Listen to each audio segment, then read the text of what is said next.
I'm Kate Seelye, a Senior Vice President of the Middle East Institute, and it's such a pleasure to welcome you here tonight to tonight's panel on the soft power of the arts in a changing Middle East. Tonight is a very, very special occasion for us for so many reasons, among them the fact that tonight represents the kind of programming and conversation that MEI is very excited to engage in as part of his new arts and culture program being spearheaded by Lynch, who is sitting here in the front.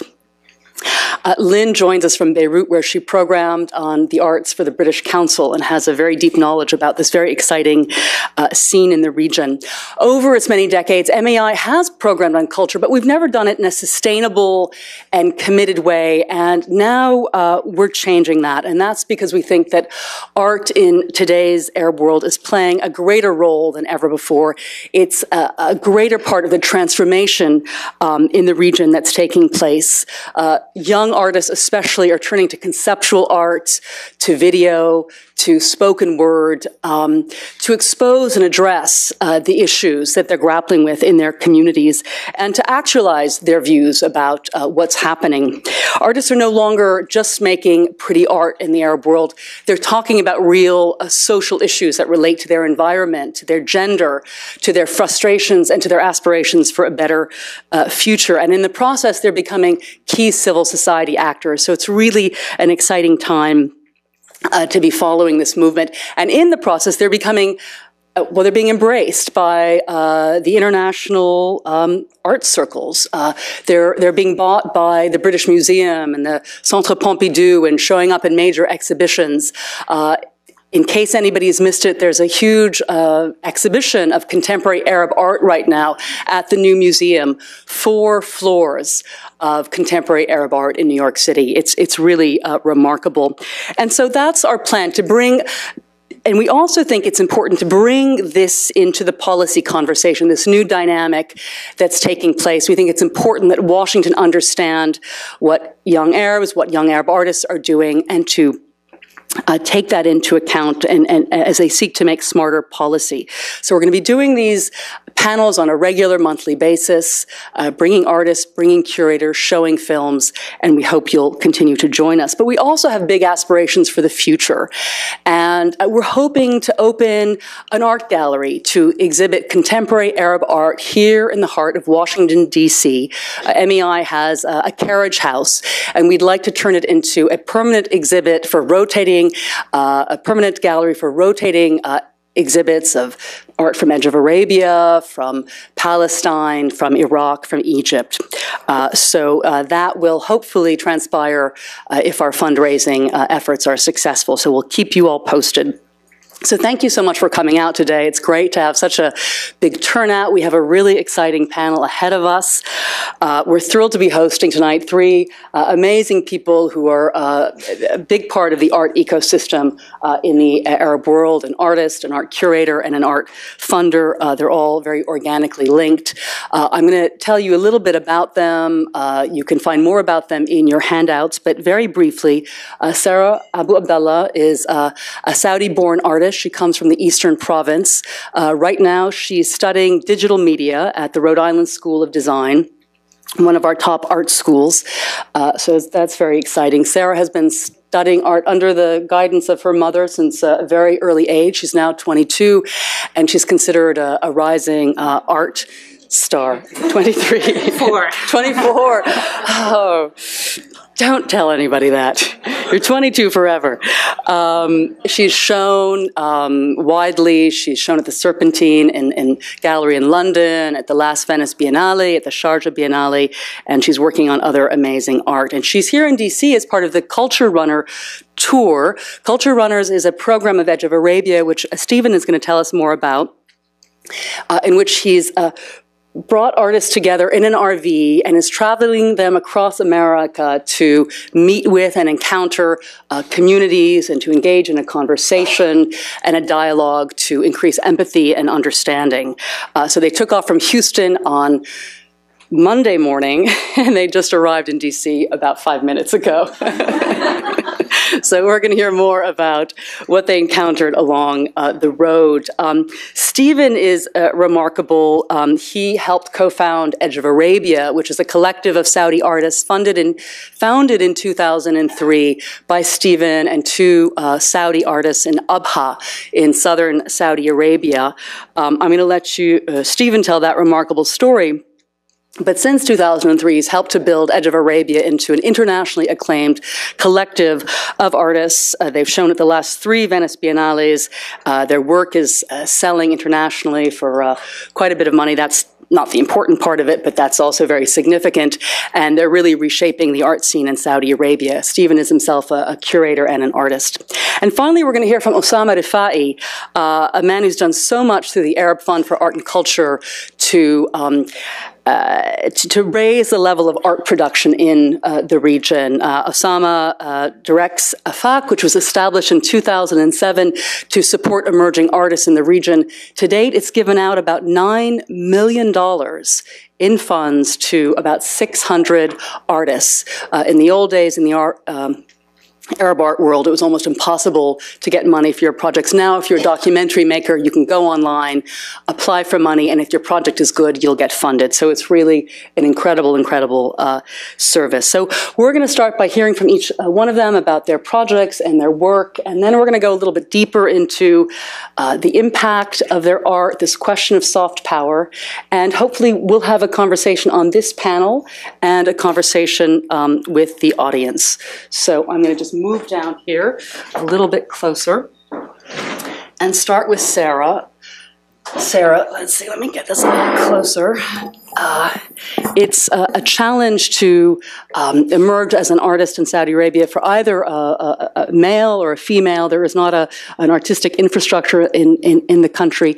Tell me about how you became an artist and what was your path to getting here today?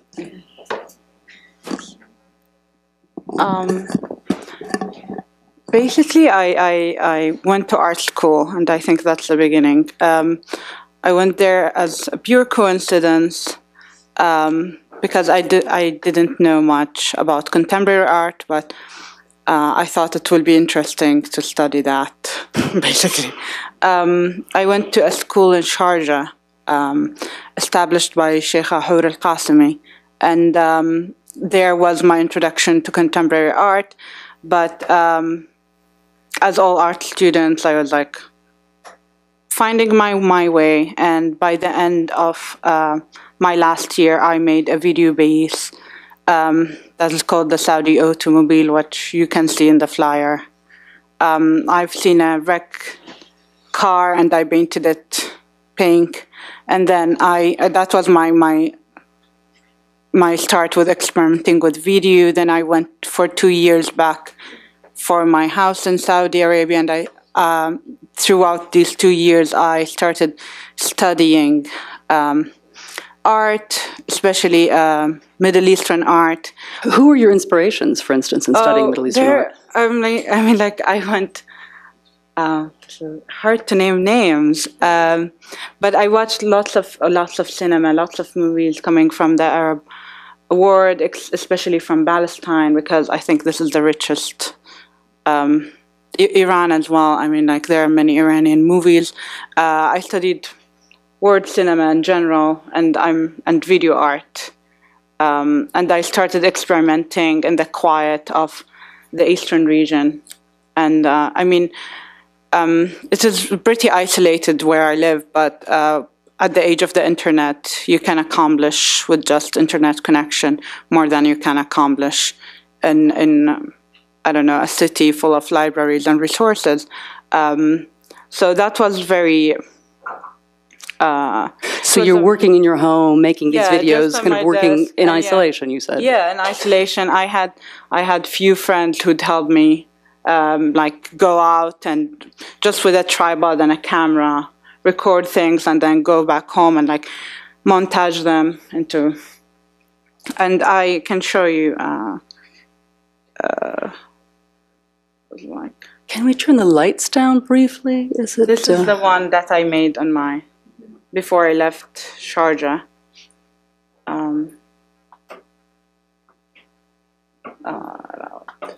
What is the name of this? Saudi automobile. Needs to buffer.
The video goes on for 10 minutes. So tell us about this video. Fully. Where did you, what are you saying, where did you find the car? The car was actually just in the backyard of my college. Somebody was casting car parts and just threw it there because they didn't want it. And I've seen it for 3 years, and I said that if nobody came and claimed it, I will. So it was my way to claim it. And I just felt sorry for the heap of metal that's just lying there. And you decided to paint it pink? I decided to give it life, basically, to give it value. And I mean, I think that was like part of like me feeling. It was also very, that time when you're graduating, you don't know what you're doing in your future. I'm going back home. Mobility is going to be a problem. So it was just like this state of hopelessness, but I'm like trying to cover it up. I see, by painting it pink and kind of bringing it to life. Yeah, to life and giving it value. Then I did like more experimentation. And I did like, for example, I'll show you 2 minutes of this. Maybe here.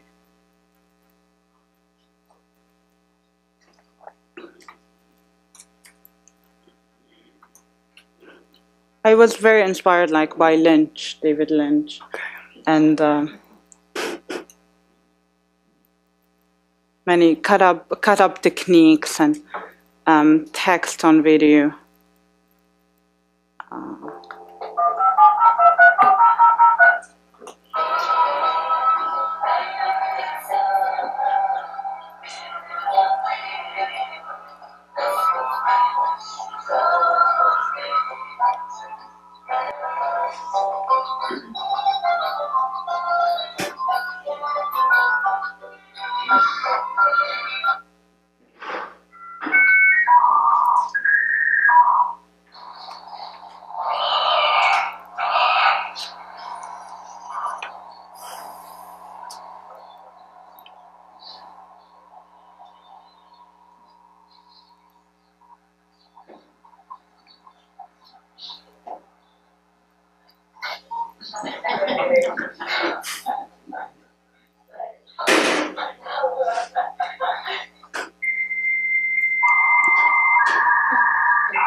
this work, I have like this. So this is life at home?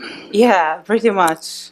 Pretty much. I have like, I want the smashing TV. Okay. Like this one. Oh yes, let's see this one. Okay. A bit more.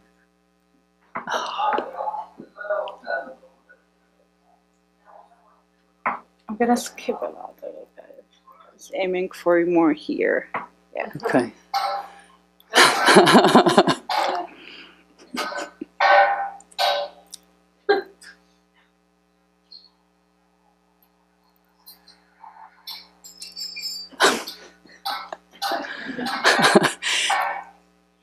It's harder than it seems to break a TV set. It took 5 minutes to break this one. Like It takes spread a lot of over work. 5 minutes. So I do consider things like frames and my background in painting and how to structure the image. And I'm using lots of stories from around me, my best friends and their life stories, and I'm trying to translate it into images. So, right, so all drawn from personal experiences Yeah. to talk about Yes. your life and... Yeah, and those around me in a very subtle way, because like many of these stories are very private, so I'm trying to find ways to say them, basically. And how are people in Saudi Arabia reacting to your videos? Where do they see them? How do they react? What's been the response? This one I never showed in Saudi Arabia, but I did show in Rizoma, Venice Biennale, and I mean, it was all mixed reviews. Some thought that I was portraying Saudi women in a negative light. Some thought it's empowering them. It's very subjective. And how would you characterize what you're doing? Just I always say that I'm not interested in preaching, and once I finish the work, I don't care how it's perceived, pretty much. But I mean, for me, it's just the story of my friend who got a rod and smashed the TV in her family house because her father refused to let her work in a mixed environment, and she was feuding with them. So I did, and she's very calm and petite, and I really like that raw energy and like going, this frustration. I think we all can relate from anywhere in the world to these emotions. Like feeling frustrated, feeling alienated. I mean, it's like human emotions. absolutely. But what's so important is that we rarely get to see the expression of these emotions out of Saudi Arabia. Yeah. So it takes on great significance. Well, thank you, and we'll talk more about your art. Let's continue with the conversation, bring the other panelists in. Stephen, you've just come on a long journey from Houston, and your journey began 10 years ago plus in Abha. Tell us about Edge of Arabia. It's a great story, kind of what you've done and what you're trying to accomplish with it. Thanks.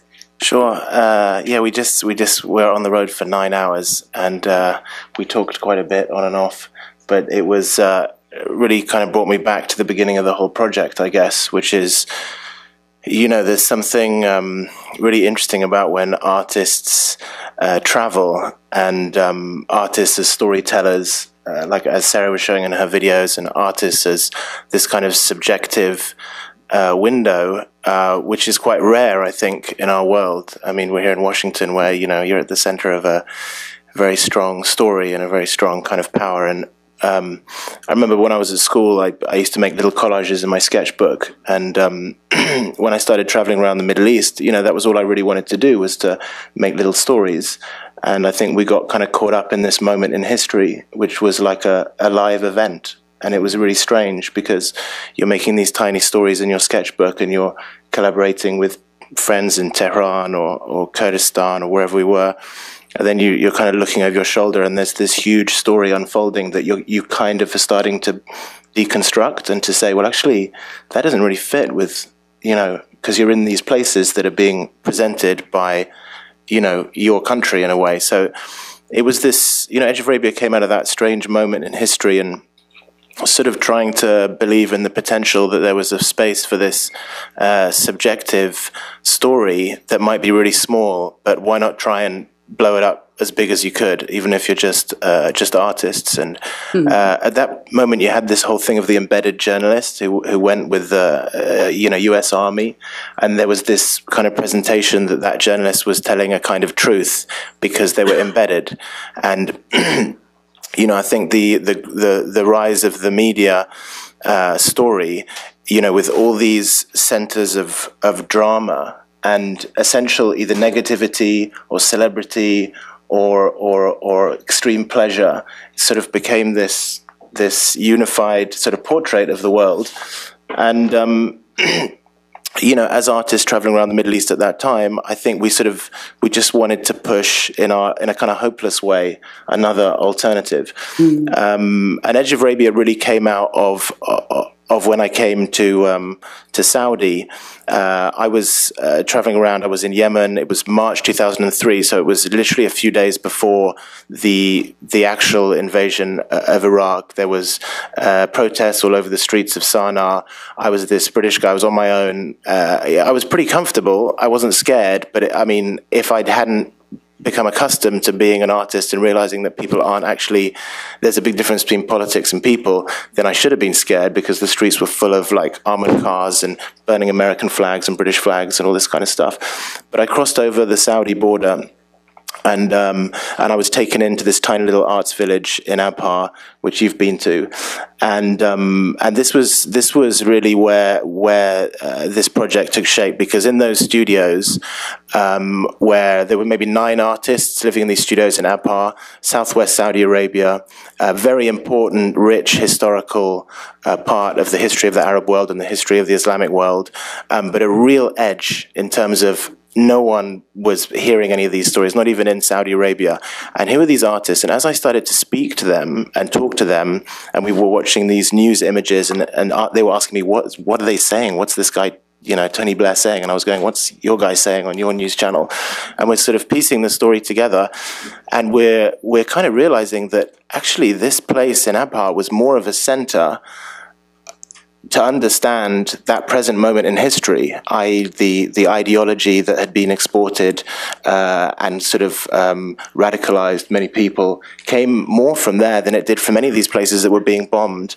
And that really motivated us. We kind of subconsciously, I think we said, let's become friends and let's do something against this this lack of an interest in looking at where things really start. Right, because should we point out 7 of the hijackers came from that area, sort of Abha. Yeah, they're shy to talk about it because, it was a real shock.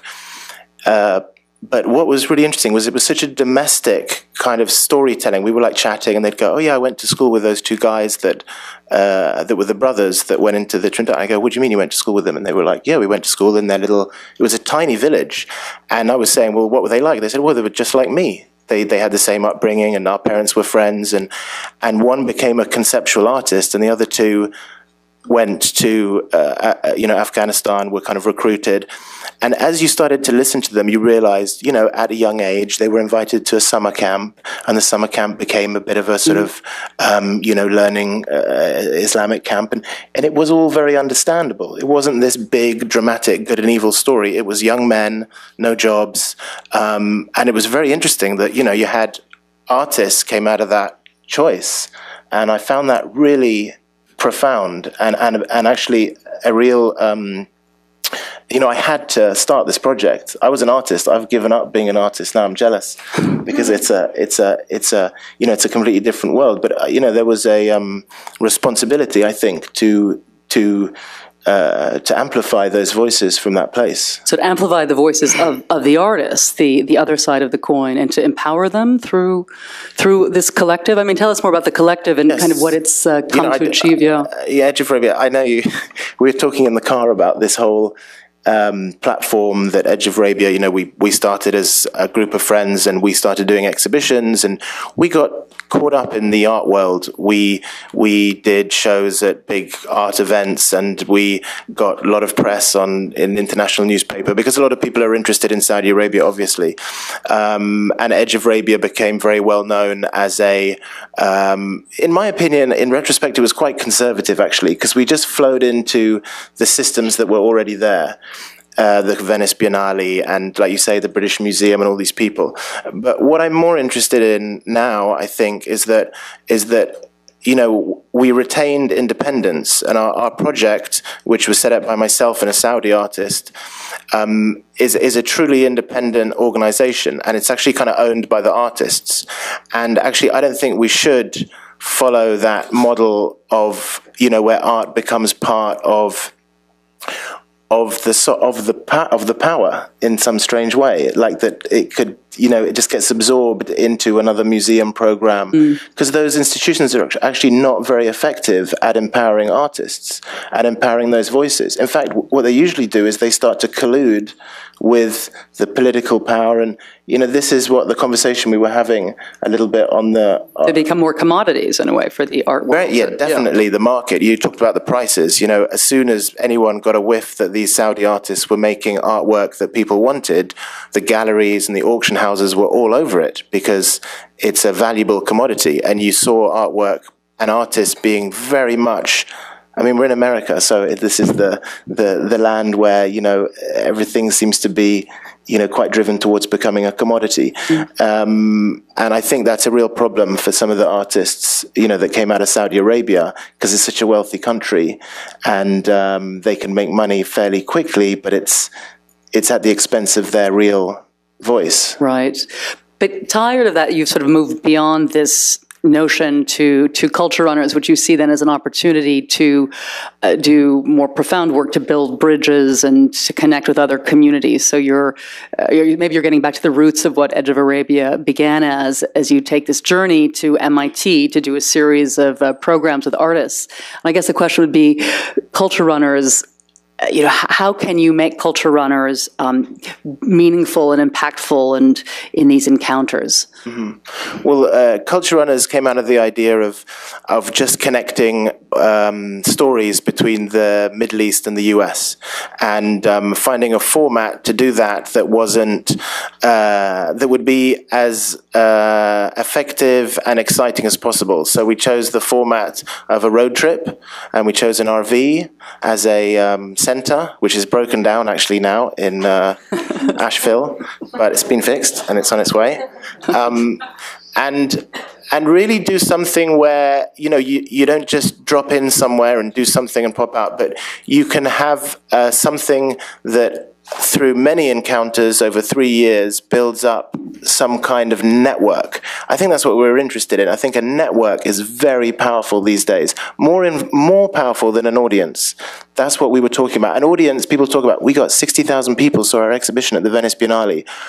I've got a 30-strong network of activists who will, kick your ass over your 60,000, because and I really believe in that. And even on this little trip we've done, we've met the beginnings of an interesting network, whether it be a photographer in Asheville or the policeman that stopped us because the back of our RV was wobbling. But I like this idea of a network, and I think this is what we're interested to do in the US, that we build a genuine network that will stay in touch and that will continue to work together. And we don't have to do it through, of course we want to work with all the institutions and things, but not at the expense of an ordinary bond. Right. And a human bond, yeah. Well, I think this segues nicely into Oussama, who's also building a network or helping to, sustain and empower a network of artists across the region. Oussama, when I first heard about AFAC, I think an Arab artist said to me, a dream has come true. And it really is a dream for so many Arab artists. Talk a little bit about AFAC and how it arose in the context for both art and art funding, out of which AFAC came into being.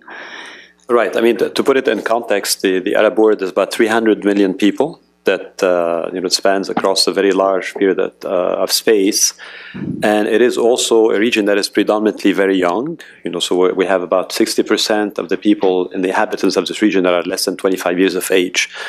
And historically, there has not been any system to support independent art production. So there is no tax incentive system as you have it in North America, nor public support either at arm's length or direct like you would have it in Western Europe and so on.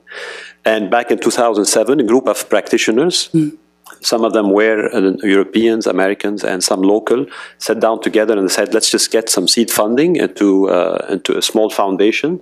And then the idea was that anybody that would have a project to produce could apply, and through meritology, if you have a good project and you get selected by committees of independent jurors, you get some money and some support, professional support to actually do your work. And that grew up very nicely. Now we're, in 2007, we started with a few $100,000. Now we give about $2.5 million per year, and we give about 150 projects every year. So that has gone now to be one of the few, if not the only independent institution that does that. We feel very lonely, actually. We would love to have more AFACs around in the Arab region there, because the region is very much underserved in terms of support structure for the Arab region there. And, this has evolved as well in a position where artists that are actually getting some of those grants from AFAC get a stamp of quality. It allows them to be recognized by festivals, by producers, and allows them to continue their careers and so on. Yeah, you're giving them an incredible foot up. How has $2.5 million a year to the art world influenced and changed the art world in the region, or artists? The community of artists. Well, I mean, there are so many things that come into play. There's one parameter is not, $2.5 million is a very small amount when you think about, all the creativity that is all, what happens in the region right now. But it has allowed, we've ran series of documentary programs that have been some very interesting project that came out. Lots of the young and emerging artists have received a grant and continue from there on. So, in fact, if you go to the new museum, if anybody is visiting New York, many of those that are showing up there had at some point in time taken a grant from AFAC. If you go to the MoMA, there's a permanent installation by Akram Zaatari, who is one of the AFAC grantees and so on. So it is a bit of like small drops in the ocean, but seed funding for unleashing talent and allowing them to flourish. But it must be expanding the art scene considerably. I mean, between 2005 and today, I mean, if I know that maybe I can get $30,000 to make a documentary, I might consider becoming a documentarian. But if there's no money, I'll probably become a, public relations specialist. So how's it affecting? It's more than the financial. Psychologically, the fact that you are able, if you're an independent artist, you are able to actually talk about anything you want without any censorship or so on. So that's, AFAC allows an artist to feel free and to really express himself in the way that he wants. And this is actually the important thing in our region right now. It is, through, that's not funding that you would get from a government or from, a specific corporation or anything like that. That's one of the precious things that our independence, the fact that we attribute funds through a very rigorous system of selection through independent jurors that we vary every year, we change every year. Interesting. So tell us a little bit about the kind of projects you funded. I mean, are you seeing more requests for money for film, for documentaries, for installation art? I mean, what's the trend right now? Well, this varies a lot. So we typically, we run through these exercises every once in a while. So we classify the type of project that we fund into three categories: what we call art for art's sake, and something art for a cause, and art for knowledge. And typically, they have been kind of equal parts, previous to 2010. Since what the so-called Arab Spring, there has been a resurgence of this art for a cause. And we have seen lots of engaged projects, some by very young artists. So I can give you just a couple of examples. A young Yemeni woman, Sarah Ishaq, who documented a bit the revolution in Yemen through the story, the microcosm of the revolution within her own family, and how, and that movie is called Fatherland, but what happened when she experienced that Arab Spring there. We can talk about young Egyptian filmmaker who talked about child labor in Cairo, and a variety of projects that deal with the changes that happened back in 2010 and even what's happening today. So you could really physically look at the range of projects that are happening in the region right now and get snapshots of the good things that happen, the bad things that are happening, the backlash, the openings and the closing, and so on. And of course, these were voices that would have remained silent, 10 years ago. They wouldn't have had an outlet that they now absolutely have. I mean, what better alternative to talk about what happens in the region than through arts and culture. We could take many forms. It could be something that is an abstract level, just to be expressing themselves, or it could be telling about some very specific issues that are happening there. Without a bit of seed funding, you're unable to do any of those projects there. And what we do is more than half of the project we fund are by emerging artists. That is, artists that would not have been able to actually receive funding to do an exhibition of photographs or a documentary film or performance art and so on. Well, let's move into this question of the kind of impact that this burgeoning Arab art scene is having kind of on a social level. And Sarah, let's talk about your art. I mean, clearly, your art and what you're doing represents sort of a changing region, a changing Saudi Arabia. What sort of impact do you hope your art to have, or what kind of impact is it having, or is that not even a relevant question? I mean, from my personal wish would be that it is to encourage young people, especially women, to make art in the region and in Saudi Arabia, and for art education to be established there. I mean, this is like my highest wish. That's your dream, right? And we're seeing more young Saudi women making art, correct? Yeah. I mean, it's both preceded your work and it's following your work. So maybe talk a little bit about how you're part of this movement that's quite unique. I don't know, it's very small to be called a movement. I still have to find peers, let's say. There are a few. It's a huge country and they're scattered all over. There are attempts to bring them together. There are attempts to start new organizations and art galleries, and the Jaffa Arabia is trying. And because there's a voice in the region, young people are trying to understand what art is and trying to make art. So. Right, I mean, because it's gone from almost no galleries to, as you said, I think there are galleries in Riyadh now, in Jeddah, and clearly that's in response to the production of art.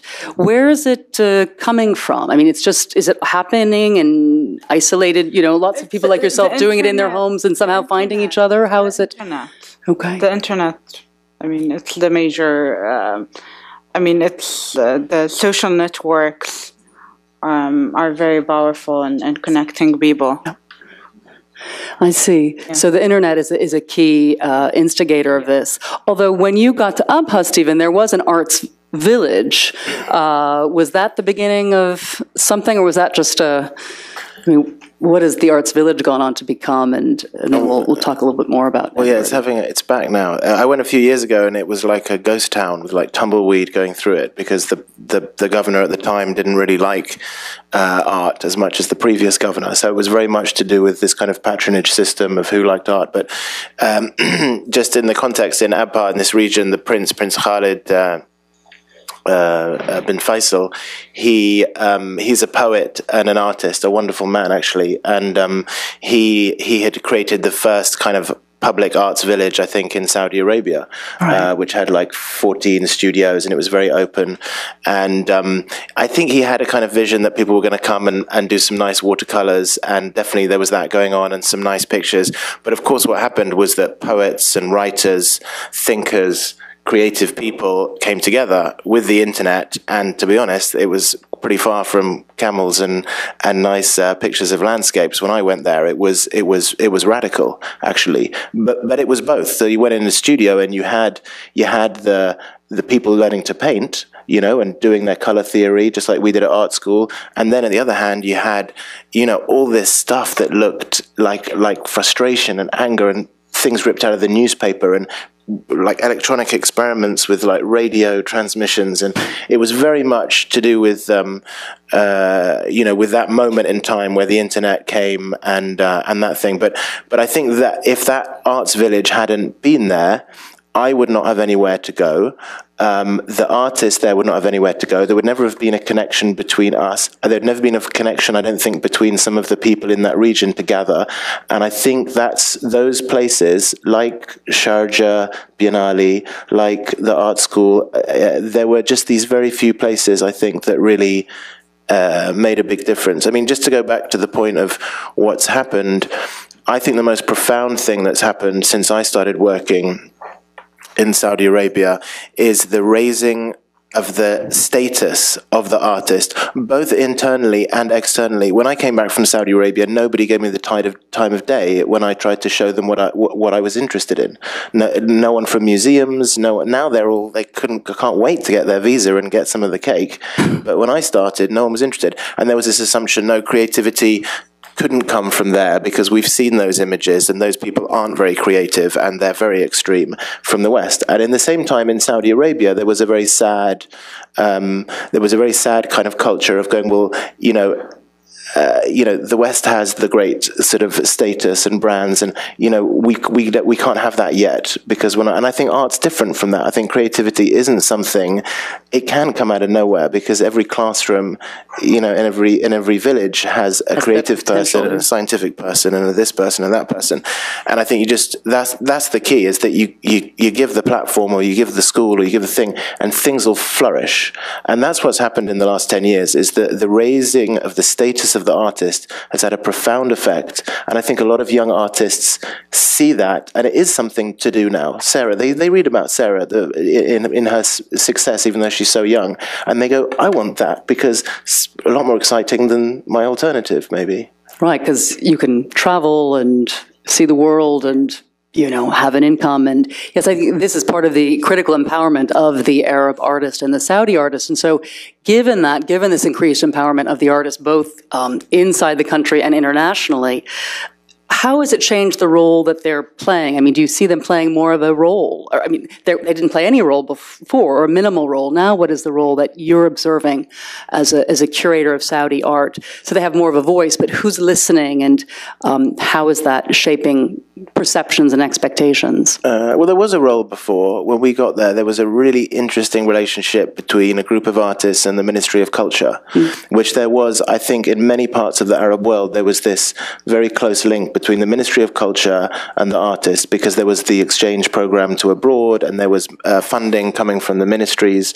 And you hear about it in every country. It seems to be the same, but it was kind of compromised, because it was definitely, you'd get to an embassy party in Washington and you'd have an exhibition of Saudi art. And it was this kind of thing.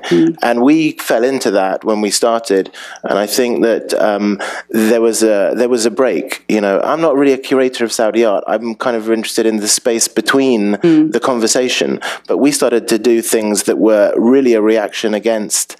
You know, there's nothing worse for me than, you know, an art exhibition with a bunch of business people selling each other, you know, planes or weapons or something, and it happens a lot in political circles. Art is used very much as a platform for social business, and we were very much drawn into that. And when we were successful, it was like, yeah, we want this, we want you for our thing, and we're like, well, we don't like that. It's not. But that seemed to be very strong when we started.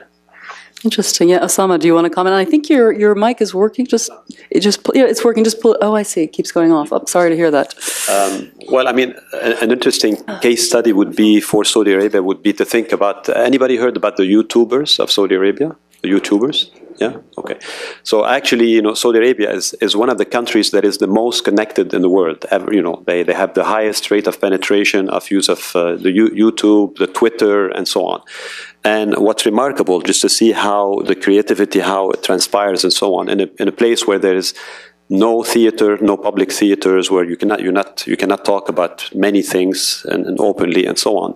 A group of very young filmmakers between 20s and 25s have gone together, and they have, I visited them 2 years ago in Riyadh and Jeddah, and you go in and it's a bit like a Google office. You've got like a large IMAX with art hanging from the walls, and these people are actually producing every other week small 10-15 minutes videos that they put on YouTube, and the hit rates are in the order of millions. So there are physically millions of people watching those guys, and they talk about lots of social issues.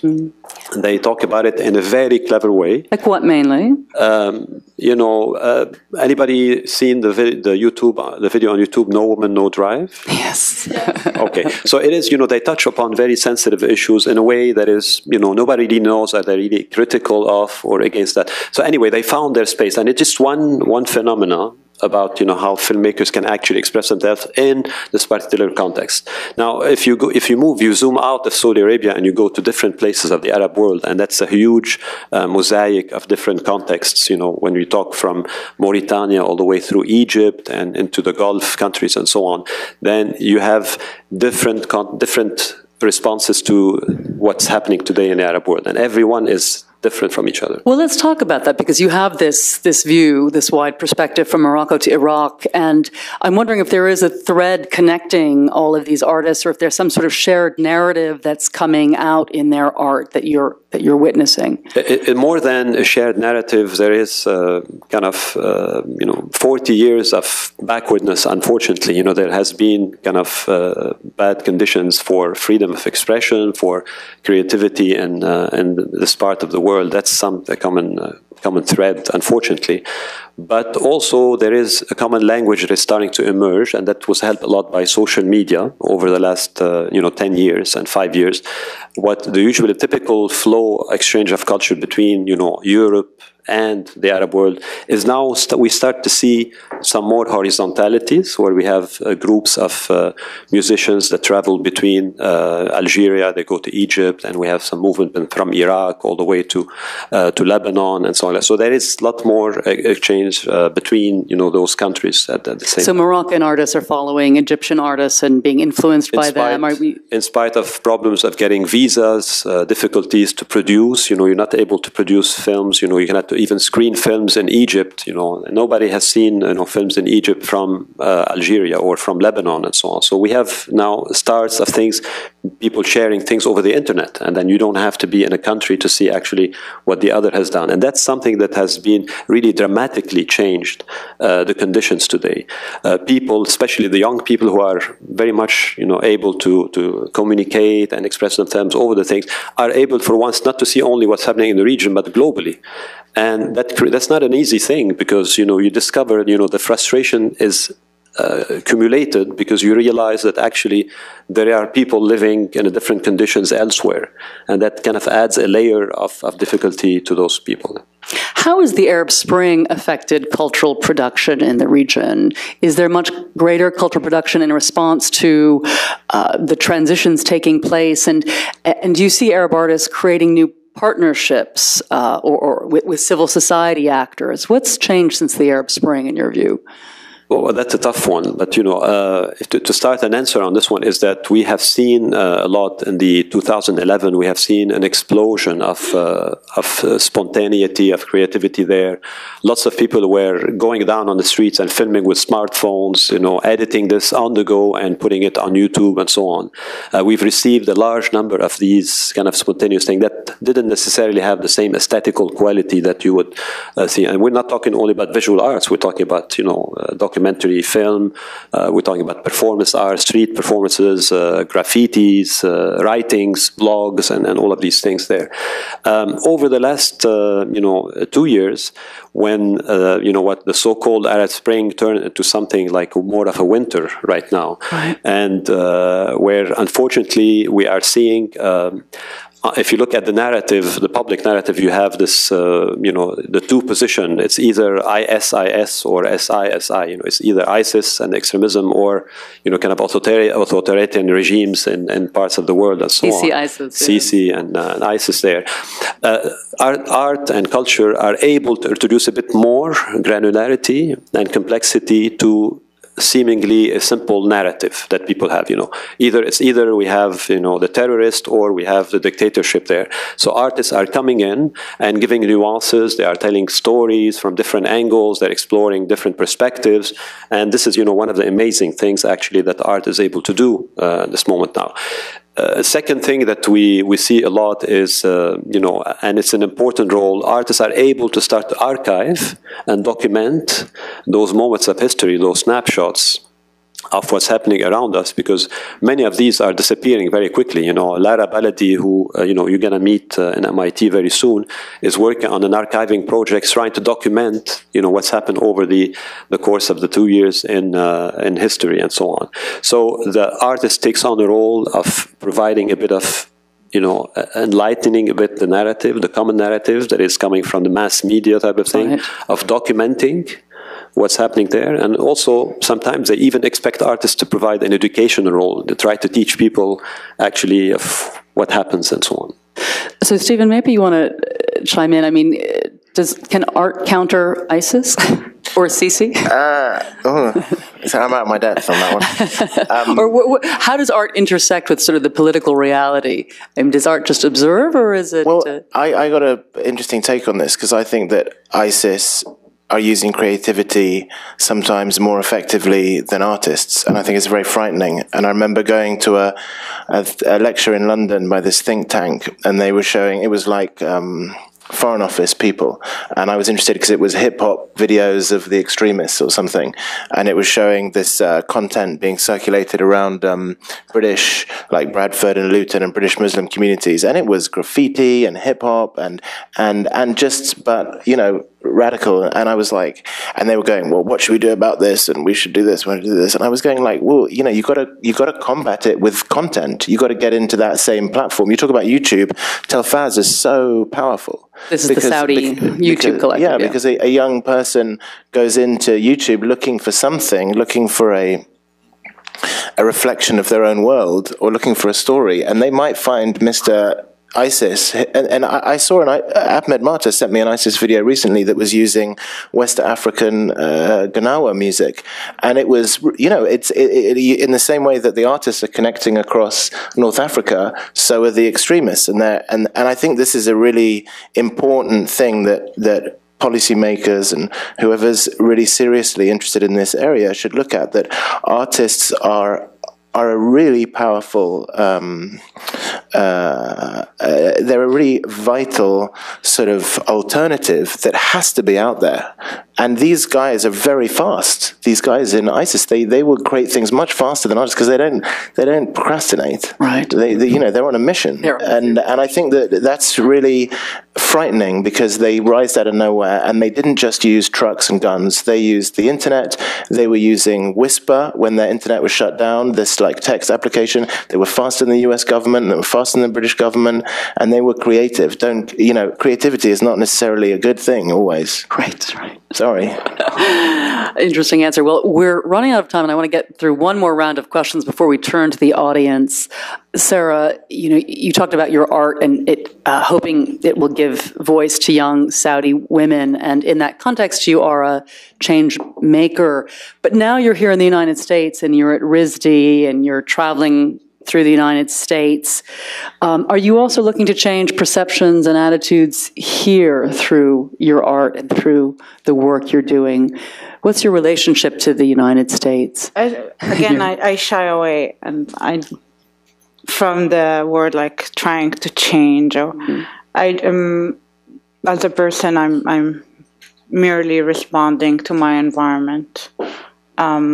And I'm in the U.S. and it's the environment I'm in, so naturally I'm responding to it. And how are you responding to the environment? Is it changing your art or what you're talking about? Naturally, I'm making art in Rhode Island with the friends who are musicians and activists, punk musicians, and they are very vocal about their political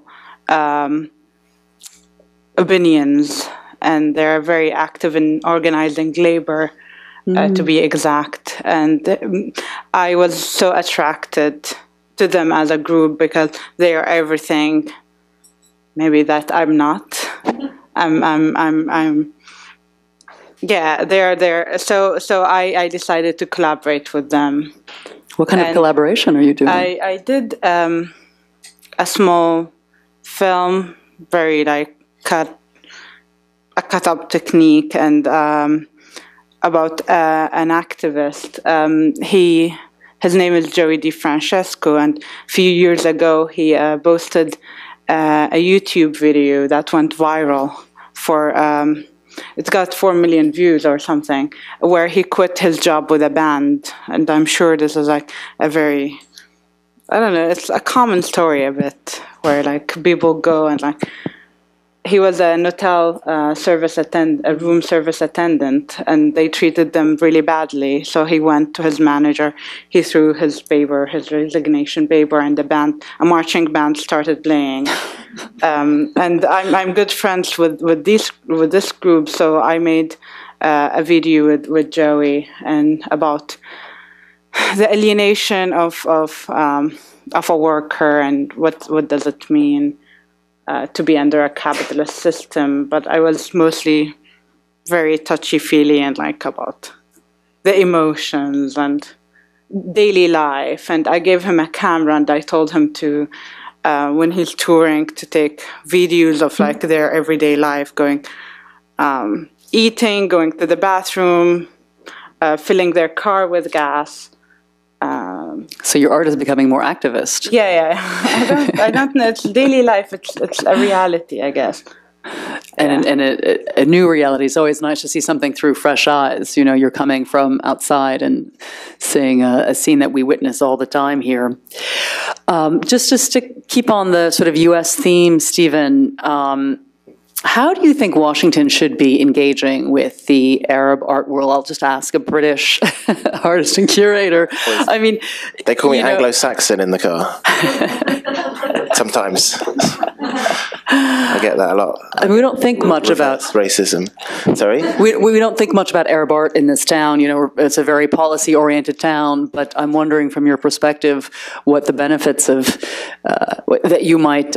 Well, I think it's profound. I think the fact that story from Abha, and to spend time with those people, will tell you more about the origins of what's happening now politically, and what America and Europe are spending billions of dollars on, than all the meetings that they've been doing in all the great cities. I mean, there's no doubt about it that the current this education that came out of Saudi in the 80s, that was funded in Pakistan and Bangladesh, and then came to all the schools in my town and London and everywhere.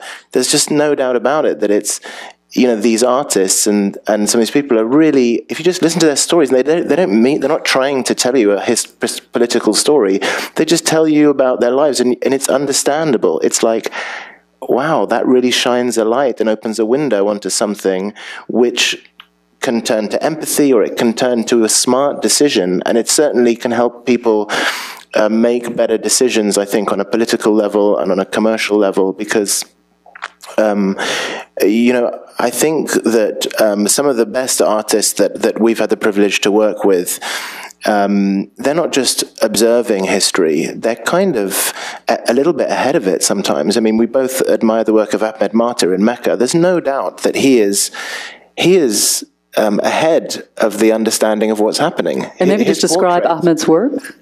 Oh, well, I mean, he's a doctor. Anyway, he's spent the last 3 years in the holy city of Mecca recording the transformation of that city, which is a huge commercial and ideological shift, because they have to expand Mecca because of the growing number of Muslims, but they have destroyed a lot of what was there and rebuilt it and reimagined it. And in his own words, he says that what happens there now in the next 10 years will affect every Muslim, because when you go to Mecca, it's a kind of reflection of your own faith. And of course, he's gone in there with his weapons, which are cameras. He's got permission to use Black Hawk helicopters from the prince, who was the prince in Abha, who happened to move to Mecca, so he was his friend. And he's doing this multifaceted, very, very sophisticated project to record something which I think will become one of the great and most important records of kind of contemporary Islamic life. And he's just an artist, but it has so many implications, that body of work. So this is why we need to be following it more closely. Oussama, the EU and Europe have traditionally funded the Arab arts. It's not a sphere that the United States has operated in much. Can you talk a little bit about, your view of the role you think the U.S. could be able to play in art funding or not, and if there are any models it should follow? And I say that we have several State Department officials in this room, many of whom work on public diplomacy in the arts, and I'm sure they would welcome your perspective. Careful. No, again, I think using cultural diplomacy is unfortunately not the forte of the U.S. Unfortunately, you compare it, for example, to the French or the British and so on. Take as an example the cultural projects that are happening in the Gulf countries right now, and you see actually that the actual projects are driven by the Louvre, are more quicker to happen than what happens with other museums and so on. No, it is unfortunately, kind of government public interventions into the arts are not necessarily a very good thing. Of course, one thinks first as money, and we talk about kind of the huge sums of money that are used in military entrepreneurship compared to the very minute amount of money that are injected into culture and so on.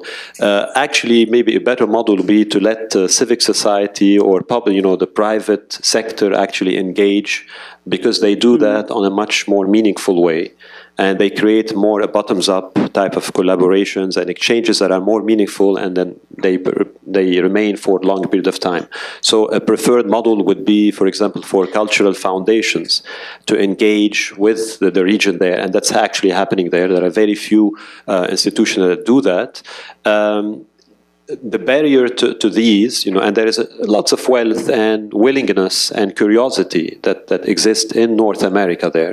We have been exploring this over the last 2 years with institutions like Arte East in New York, if anyone of you is aware of that, trying to figure out what were the barriers in order to engage kind of American public with arts from the region there.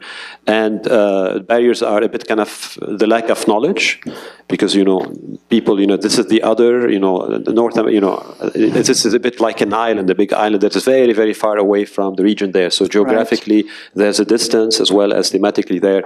We also are influenced a lot by the media. What we see over mass media are just all the the beheadings, all the issues, the troubles, and so on. That doesn't help either there. However, I'm very optimistic that there is it's a dialogue that is emerging right now between the private sector there, and we are hoping to maintain that. And initiatives like what we heard about is certainly going to help with these things. Well, on that note, let me just turn to the audience. We only have about 20 minutes left, and I want to give time for others to ask their questions. Any questions to Sarah and Stephen, the lady in the front here? And if you could just wait till you get the microphone, and please state your name and affiliation. Right here, Megan. Right there. Thank you. Hello. First of all, my name is Hada Nasser. I'm from Saudi as well, from the Eastern Province. And it's an honor to meet all of you. I'm a huge fan. I follow your website, Instagram page, so I knew about the car troubles a few days ago. And I'm actually going to Boston as well. First of all, Sara, as a Saudi female, and I can speak for all the women I know, we're very proud of you and proud of women like you in Saudi. And it's very inspirational to see people like you. I'm a bit older, so even at my time, the internet wasn't as relevant. We didn't have that outlet. So it's great to see that now, and that it's helping you with your career. So I have two questions to the panel. The first one, since you are a Saudi artist and you work with Saudi artists, I want to know what's the main problem that they find with Saudi and displaying their art. Is it that there's no space? Is it more that it's not accepted? Is it that art sometimes isn't seen as something serious or taken seriously in Saudi, especially by the older generation? And the second question is, I'm not an artist myself, but I work in the art scene and I work with events and exhibitions. And my goal is to promote Saudi artists, and I work with a lot of youth and they're very empowering. So how can I, or people like me, help the movement, the social movement of Edge of Arabia and all these artists? Sarah, maybe you want to address the first question. What have been the obstacles to being an artist in Saudi Arabia, and how's that changing as well?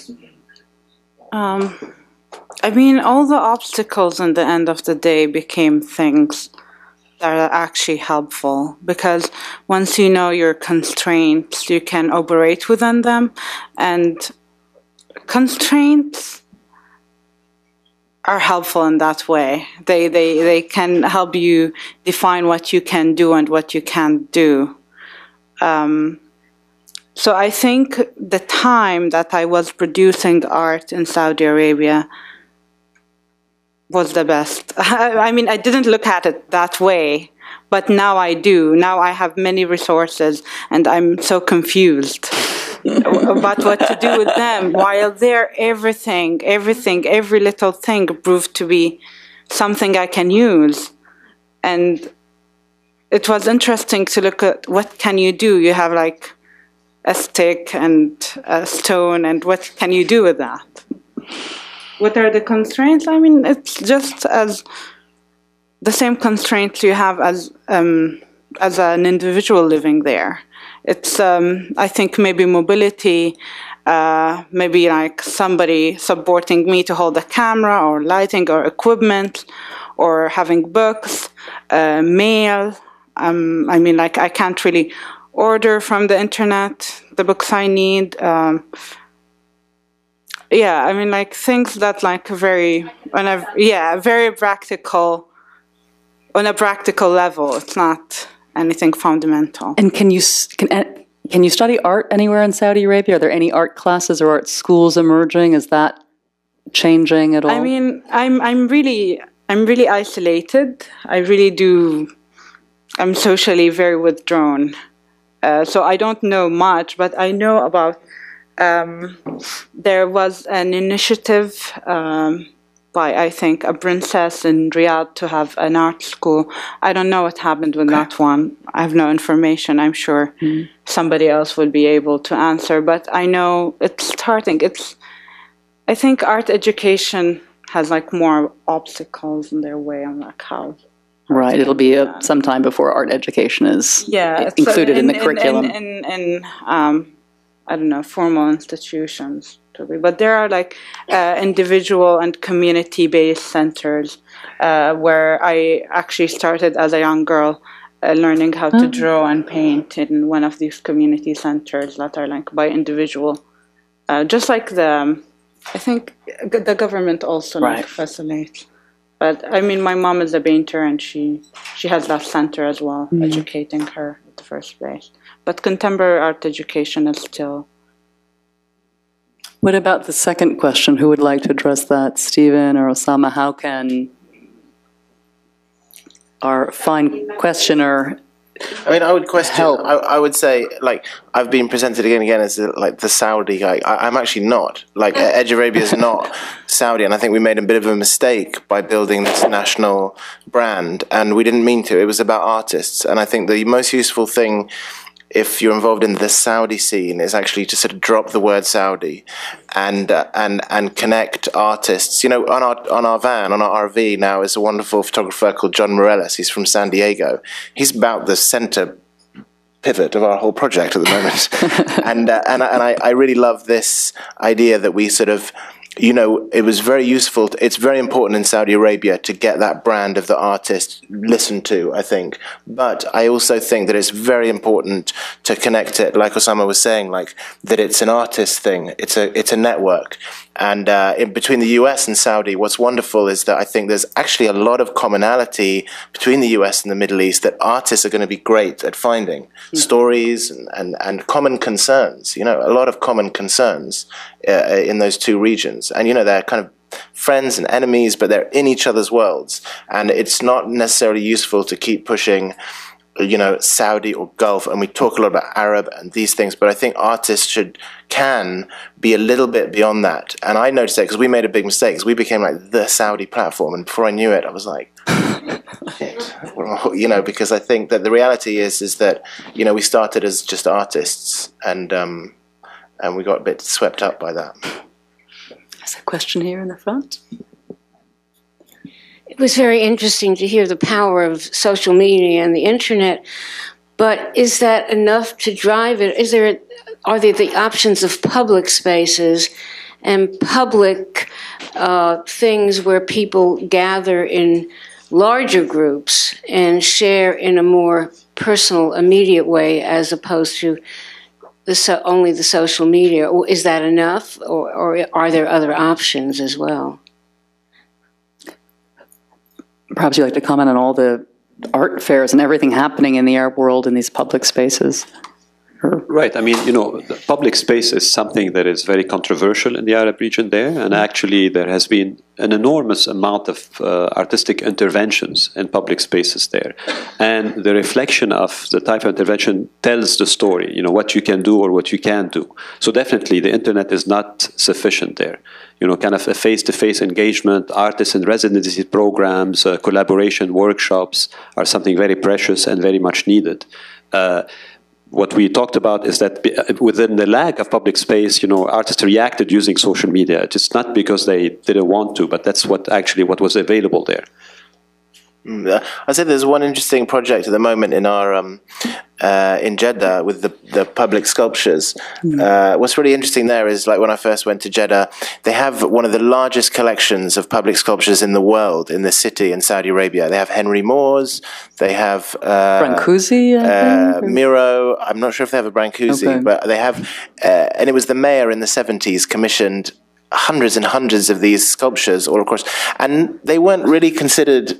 Is that not true? But that's not public space, Right? Was it not public space? Well, I mean, they're sitting on roundabouts and kind of rusting away. And, but they're on the Corniche, Oussama. On the Corniche, you walk along. I mean, it's being now renovated, and there is a drive to actually turn them into kind of. So, what I was saying is that like Oussama was saying, is they weren't really. It all seemed really higgledy-piggledy designed, but people kind of picnicked around some of them, and they sort of did what they could, and it was really valuable because I think there isn't that much space, and definitely, like you say, the young generation are meeting online, and it's actually really scary. I think they think it's natural. I think it's like a disaster because nothing beats. You're old, that's why. Yeah, I am old now. That's true.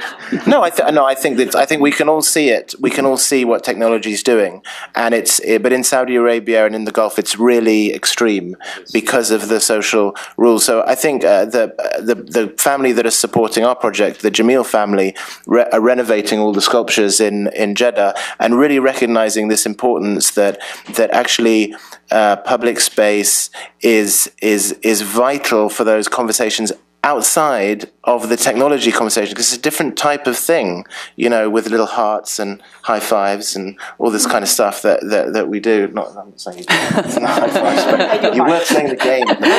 We're getting a little ageist. Yeah. Well, I mean, just one last point. When you talk public spaces, you talk about Tahrir Square, and there's so much art that has been done there. You're talking about kind of the savage urbanization of places in Beirut that has been giving real estate is taking over the natural public space. It's a place of conflict. It's actually projects that are happening in Algiers where artists try to retake what has been taken away from them. So it's not all. It's a place where actually things are happening today, and then it's not just disappearing. People are trying to claim it back.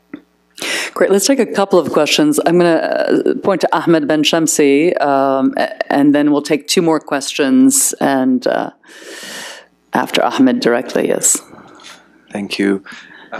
So yes, my name is Ahmed. I am the editor-in-chief of a website called... Could you speak up, Ahmed? Do you hear me? Yes. Okay. So I am Ahmed Ben Shamsi. I'm the editor-in-chief of a website called freearabs.com.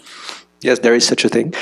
And I first want to pay homage to the three of you. Well, Sarah, of course, for your artistic work that is stunning, and also Oussama for the very impressive numbers of artists that you are able to bring to the attention of the world. And I think this is a really important work that you're doing. And also, Stephen, I want to thank you from Free Airs because you provided us a lot of material. Actually, we follow you pretty closely and profile the artists on the site. I had a question for you. Actually, I was pretty surprised when you said that ISIS and other terrorist groups, I believe, make use. An extended use of art and creativity. As far as I know, yes, they might use art, but I would not call that creativity because, well, that's my experience so far. Please tell me if I'm wrong, if you believe I am.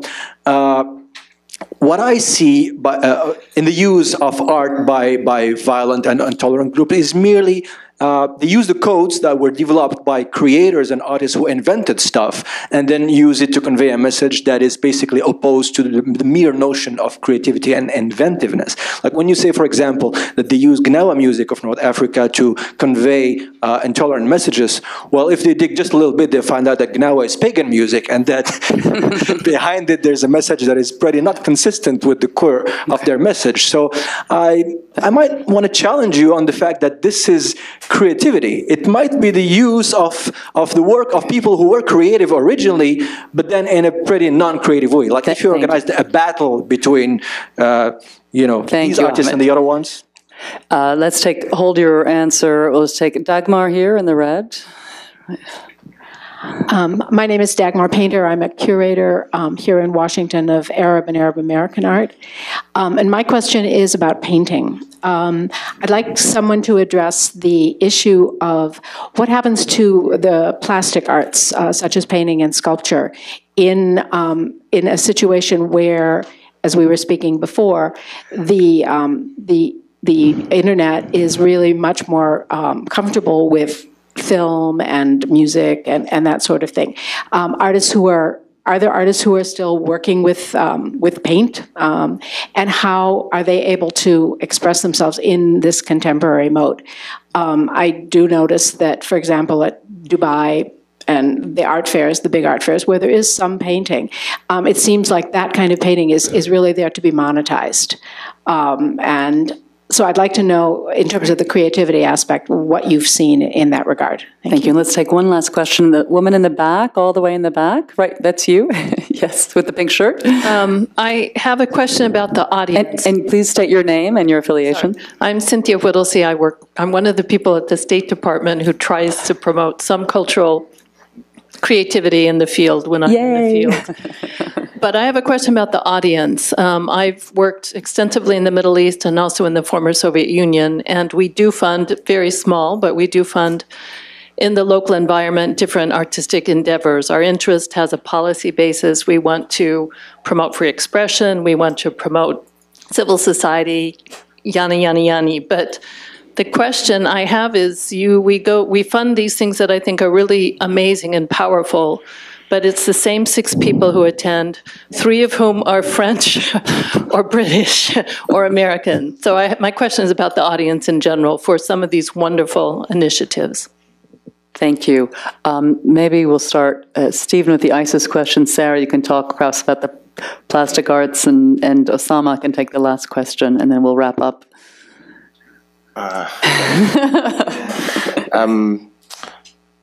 Yeah, I think I can't say to be any kind of expert. I'm just giving my opinion and what I've seen.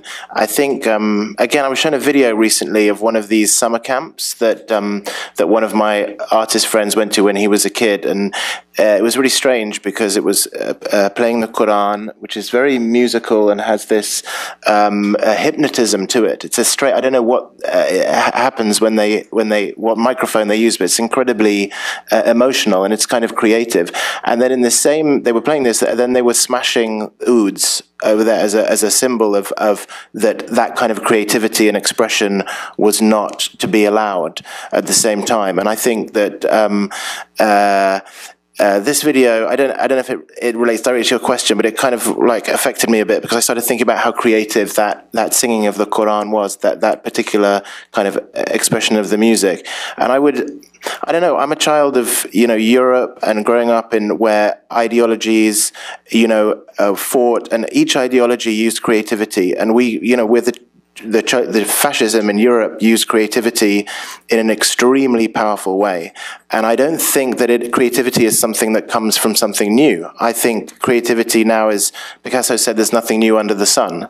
You can just take something and put it with something else and it has an effect. It has an emotional resonance and people relate to it. So I think that, I don't think you should write off groups just because they're extremists, that they can't be creative, if that's the thing, because I don't think that's true at all. I think that they're working in the same kind of systems, languages, they're using the same kind of techniques of bringing different things together, layering them, and it has an effect on people. And I think that is a kind of creativity. And if it has an effect, then you have to acknowledge it, that it's there. And that's what I've seen in those things. It's not just about the extremists. The Assad regime was using strange and weird stuff from Disney and mixing it with music and putting it out as propaganda. Then the people, there was a lot of strange stuff going on there now of different groups using stuff, layering it, and throwing it out there as kind of ideology. But it is in the same language, I think, of creativity and artists, and it's a scary thing. Yes, but I don't think it's a new thing. Yeah. Sarah, what about fine arts and painting? What's going on with that? And are you going to paint? Yeah. When you talk about Middle Eastern art, the first image that I believe most people have is painting, because when you think Iraqi art, for example, it's mostly painting production, Syrian. Even where I come from, most artists work with painting and sculpture. Many artists today, if you go to art fair, we were in Houston Art Fair just recently, and there are many artists who use painting as a medium to express radical ideas. So I don't think painting is in any threat.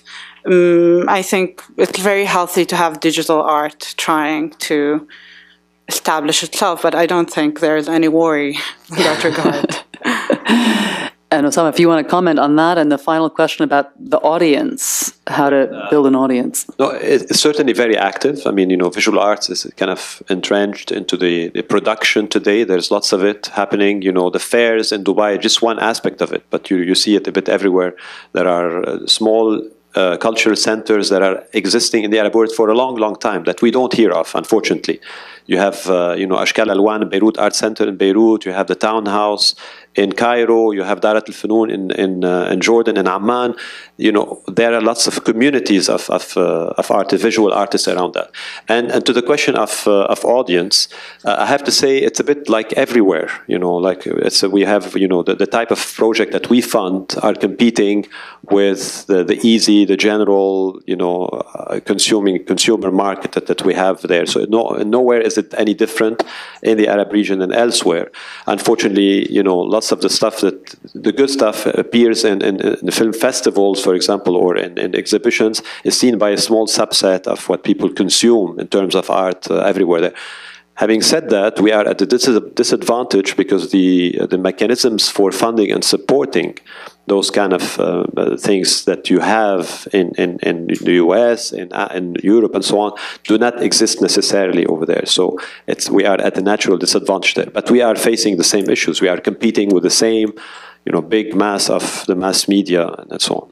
And yet there's more interest in the arts than ever before, witnessed by these incredible art fairs from, Dubai to Abu Dhabi to Sharjah. People are coming out in great numbers, it seems to me, from what I've witnessed in the region, to see conceptual art. Yes. So but it's we still have if you look at the biggest country in the Arab world, Egypt, that has 85 million people there. It's 0.5% of the women cannot read. A quarter of the men cannot read. We still are way behind in terms of the contemporary art market. Is still seen in many cases as something elitist that is seen in ivory towers and so on. But more and more, especially over the last few years, contemporary art has been engaging with real issues. It's been talked about by the common people there. Street theater, documentaries that are actually happening in the street to bring bridges with communities there. Projecting video art at night in Tripoli, in Libya. We've supported a project like that, which, was inconceivable a few years back. So it is actually bridging to those large communities much, much easier now. Well, it's a Friday night. Everybody's hungry. I think we need to wrap, but I just want to say that this is a very inspiring and heartening conversation, and that when we look around and see very disheartening news in the region, we have to remind ourselves that there is this incredible dynamism emerging from the art world in the Middle East, and take heart from that. So thank you all so much for joining us tonight, and please join me in thanking our panelists.